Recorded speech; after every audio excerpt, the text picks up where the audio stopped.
Black Panther 2 Wakanda Forever wasn't all that well received for a multitude of reasons. One of those reasons is the introduction of Riri Williams' character. Before this movie, I'd never heard of this character. I'm not a big Marvel, DC, or superhero fan in general. However, these movies have helped me appreciate these characters. Recently, however, not so much. In the movie Wakanda Forever, there wasn't much substance to Riri's character, and her characterization can be summed up, in my opinion, as a bratty teenage version of Tony Stark. I know these two have been compared many times, but let me make my peace and I'll move on. The key difference between these two is that Tony acknowledges the consequences of him selling weapons. That never happens for Riri. She never acknowledges the part she played, even if it was unintentional. I think one of the main issues with her character in the movie was that they kept her in the movie for too long. She should have been a quick cameo at best, which brings me to the reasoning for this video. It has been pretty much decided by everyone on the internet that Riri's introduction is by far one of the worst ways to introduce a character that is meant to be liked. Unless you have the time to give unlikable characters the proper development needed, it's important that you introduce characters that you want to be liked in a favorable light. Alex Karev from Grey's Anatomy is a prime example of this. Season 1, no one liked him. He was the asshole in the group, but as the show went on, the care that went into showing how much of a broken person he was and how his relationships in the show helped him heal from the trauma he experienced as a kid. That is terrific character development from an to a lovable character. I know that this example is a lengthy version of character development, but if you want an example of that kind of development in a shorter time spans, then look no further than the first Iron Man movie. That film is a blueprint of natural character development from one spectrum to the other. With all that said, I think it's time we got into the rewrite of Riri's character.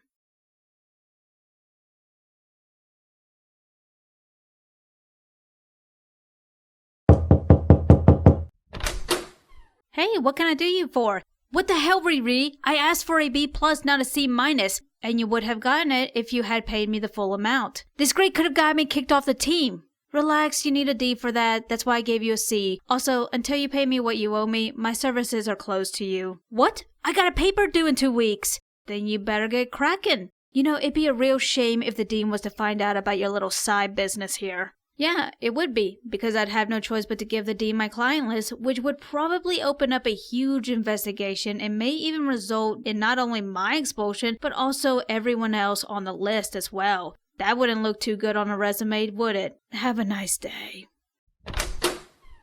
Okay, let's break it down. In the movie, our first ever introduction to Riri's character is her going up to a guy with his back turned, take his phone, send money that he owes her through his phone to herself. Technically, that is theft. No matter how you spin it, she's stealing from him. The guy doesn't really say anything because it's made clear that he's intimidated by her. With that said, I do not like this scene because it paints Riri as an entitled bitch with an attitude problem. When rewriting this scene, I wanted to showcase Riri's intelligence and how she uses it. More importantly, I wanted to show her being pleasant because the film did not do a good job of that. First of all, I thought it would be a better setup if he approached her because I felt that would lead to a more natural conversation. When she answers the door, she obviously knows why he's there, but instead Riri bringing it up, it would make more sense that the dissatisfied client bring up the issue. Also, if she was to bring it up, it'd come off a bit smug. In the movie, Riri's attitude made her come off very bitchy, and I know this was supposed to be interpreted as her being a girl boss. I decided to combat this by having her be cordial and patient with him despite his attitude towards her. Not to mention, she's showing consideration to him when she has no reason to. She changed his grade, but she didn't let him fail. This showcases the control she has over the situation. Even when he threatens her, she turns it right back on him without being direct about it like he was, all while keeping her composure. These components should have been the forefront to her character introduction. Now that we got that out of the way, let's continue the rewrite with Riri and Shuri.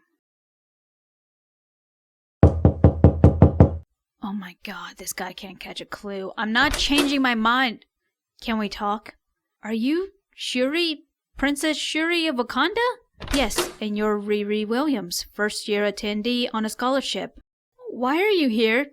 Did I do something to piss you off? Not me, but your machine did stir up trouble.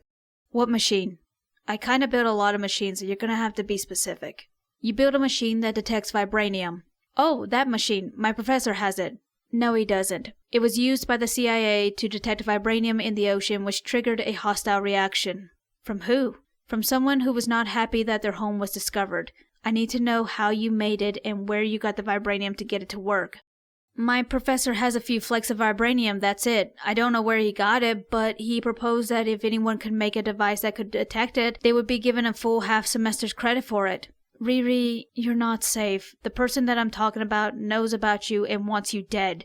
What? This can't be happening. I didn't mean to cause any trouble. I just wanted the extra credit. I'm graduating a year early because of it, and now you're saying that I'm not going to live long enough to see my graduation?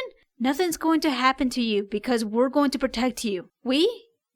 This is where I'm going to stop. I don't feel like rewriting Okoye's part in this scene, and I think that the important part of the conversation did get covered, so let's break it down. The conversation in the movie feels disjointed because in the first half, she looks excited because she thinks they're going to recruit her, and then by the second half of the conversation, when she's told they're going to Wakanda, she tells them no, she's got class. It also comes off that part of the motive for this conversation was to inform the audience just how smart Riri is, so that way when it's discovered that she built her own Iron Man suit, it's not as shocking because we were told beforehand that she's really smart. The biggest issue with this conversation in the film was Riri's motive on why she built the machine in the first place.